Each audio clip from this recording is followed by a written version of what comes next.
science fiction, not fiction forever, at some point turn science fiction to science fact. Musk's ideas are often caricatured, as he is indeed eccentric. Yet, his many industrial successes speak for themselves. At the Davos Forum, we had the chance to attend an interview with Musk by another brilliant individual, even if she often draws reactions from Larry Fink, BlackRock's CEO.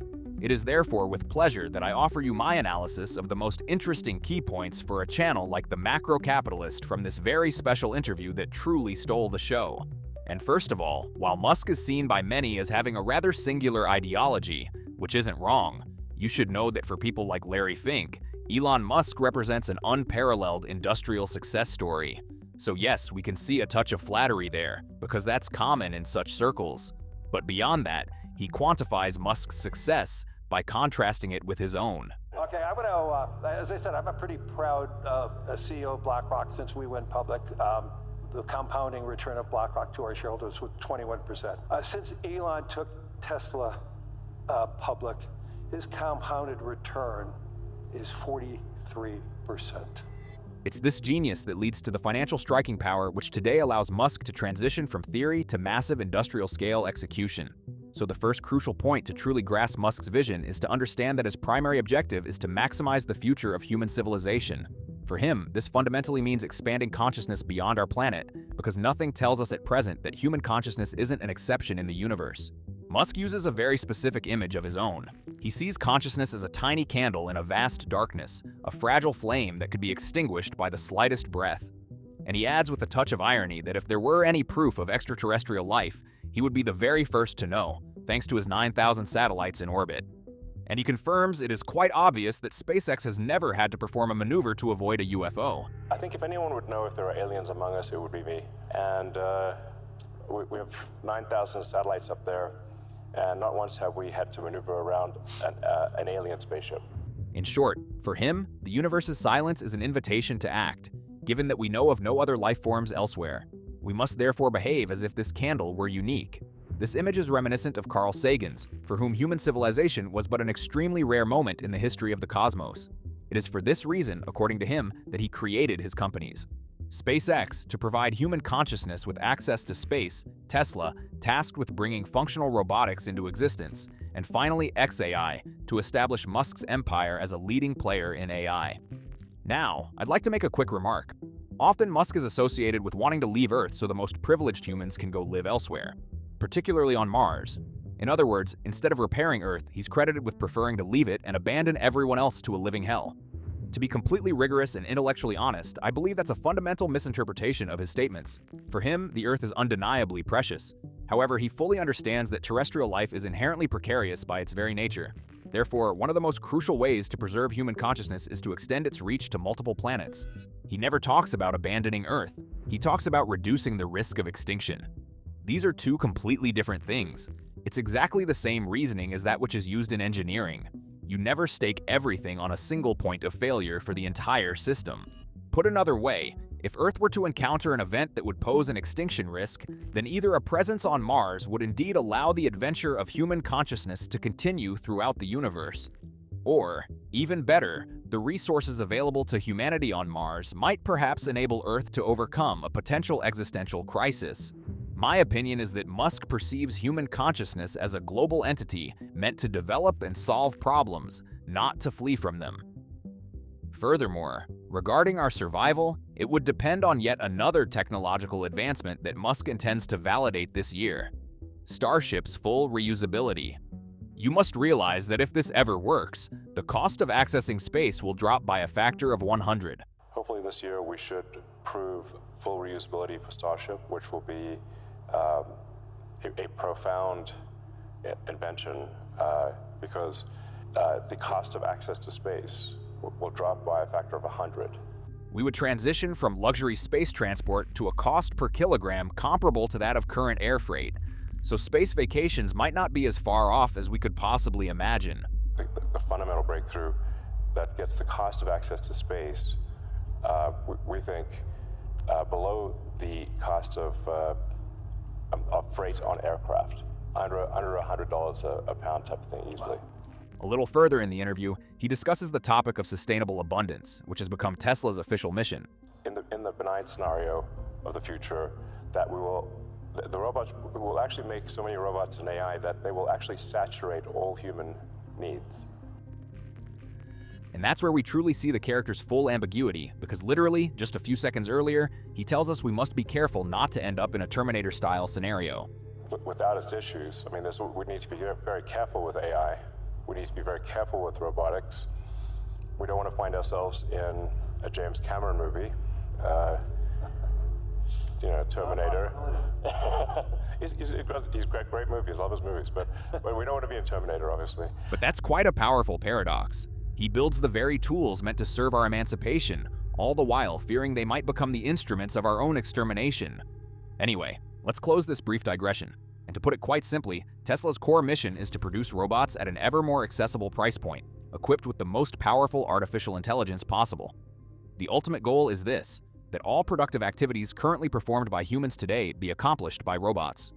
I mean, the way to think of it is that if you have a large number of humanoid robots, the economic output is the average productivity per robot times the number of robots. So here, we're moving beyond the purely industrial aspect. We're talking about the social roles robots will fulfill. They'll take care of our parents, our pets, or pretty much anything you want, with the underlying motivation to compensate for the labor deficit linked to global demographic decline. This leads to a very pertinent question from Larry Fink. Can we have a purpose in life if we have access to everything? But how do you then have human purpose in that scenario? And then everyone would have anticipated a Musk twist, forcing him to find a fundamental meaning to human existence once abundance was achieved. Well, no. Musk tells us very clearly that nothing is perfect. So yes, we cannot have absolute abundance and a purpose in life at the same time. And when you think about it, it's actually quite consistent. If work is necessary, abundance remains scarce and therefore unequal. If abundance is total, then work mechanically ceases to be an obligation. By the way, a pop culture reference. For those of you who know the series The Good Place, that's exactly what the ending of that show is all about. So, spoiler alert, all of that, but in the series, a perfect and limitless existence in paradise ultimately ends with the voluntary disintegration of the being, because after a certain point, well, in total paradise, you have everything, you are everywhere, and you get bored to death. It's truly the case to say it.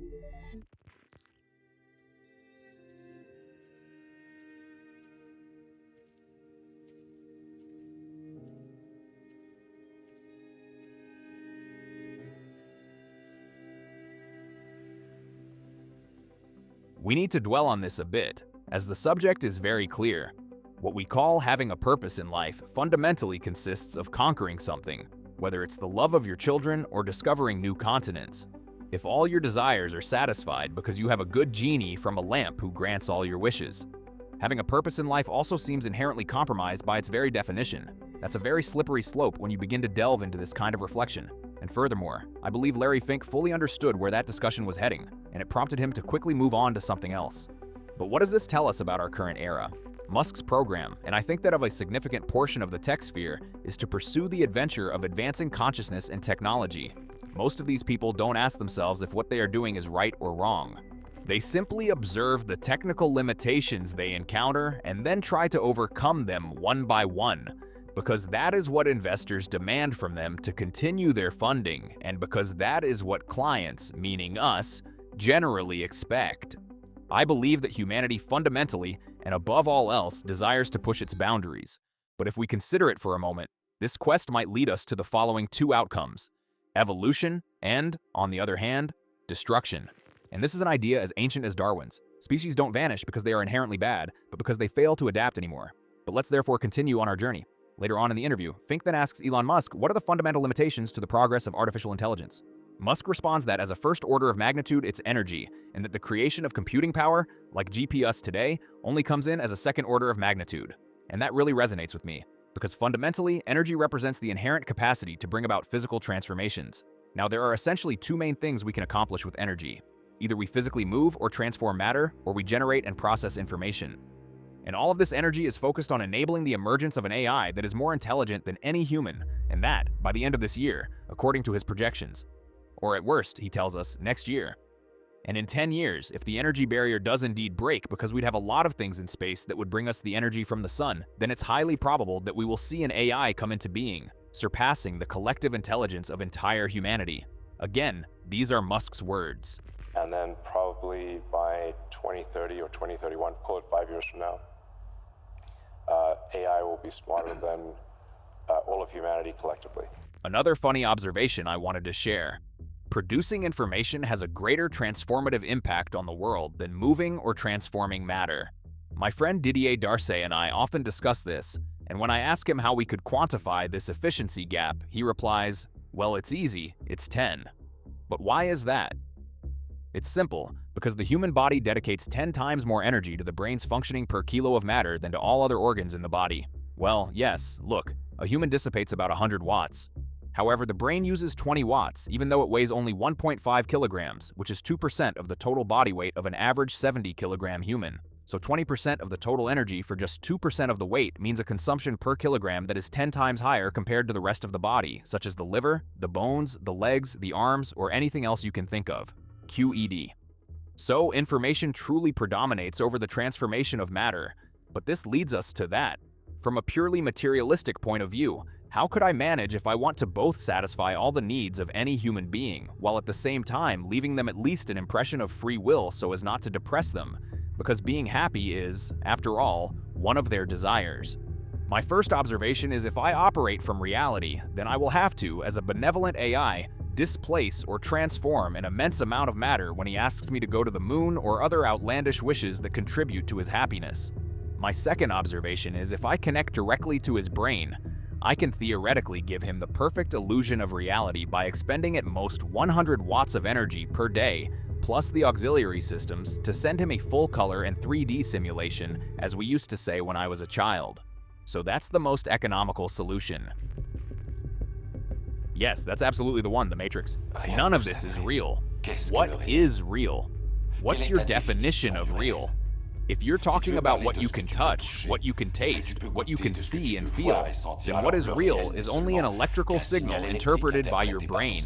So, not some malevolent matrix that tortures you, that wishes to exploit humanity, because in any case, at this stage, we can hypothesize that this kind of thinking machine will not find much that would be useful to it from humans.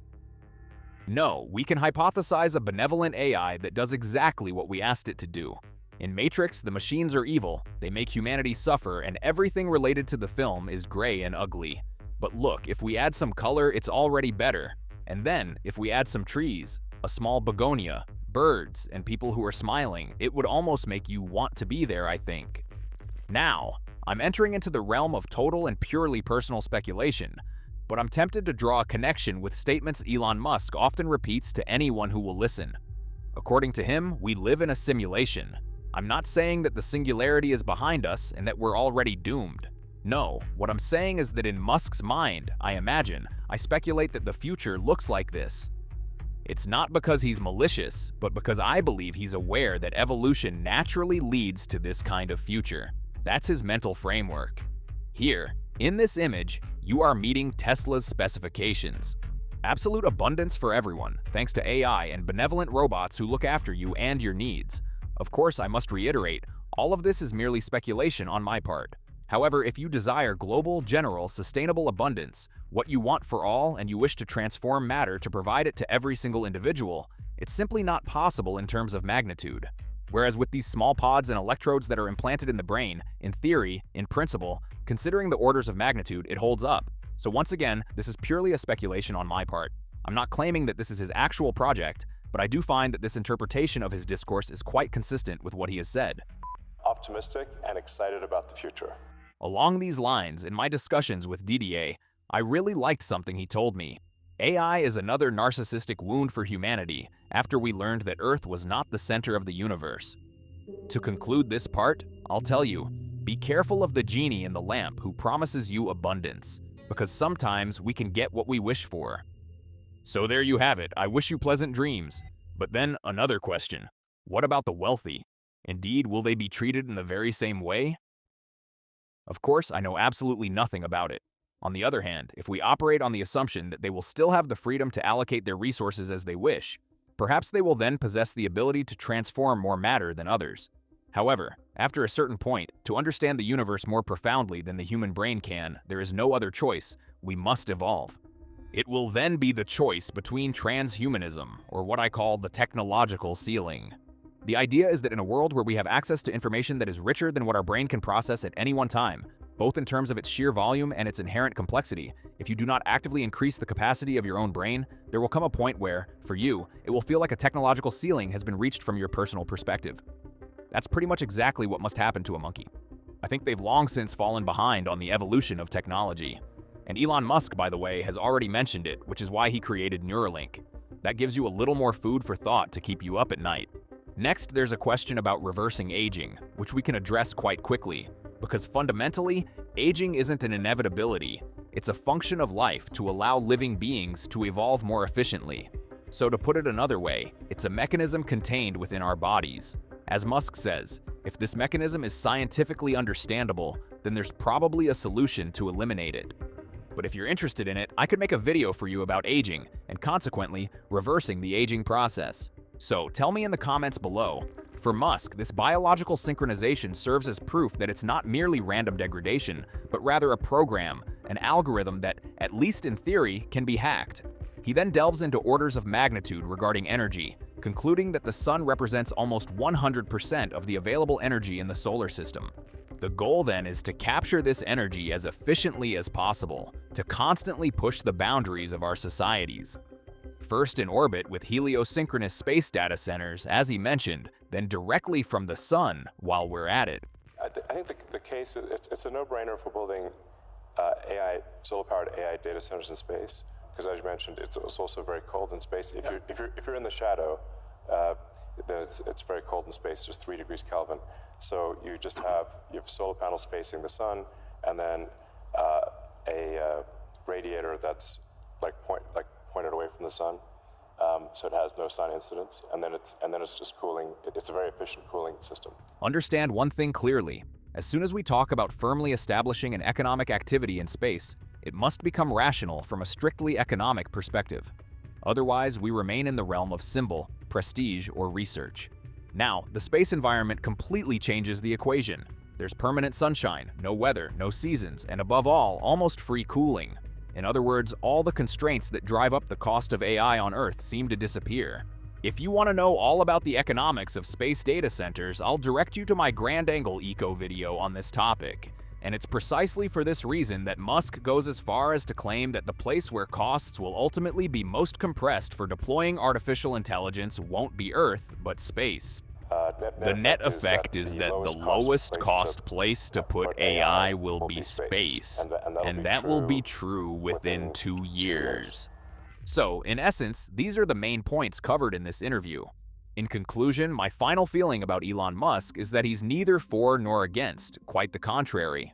What I mean by that is that fundamentally, beyond his excesses when he takes political stances, he doesn't seek to be right, but to understand. He often confided having many nightmares about dystopian AI scenarios. When asked why he created XAI, he says it's the course of history anyway.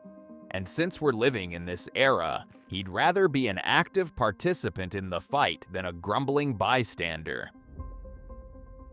Generally, I think for quality of life, it is actually better to err on the side of being an optimist and wrong rather than a pessimist and right.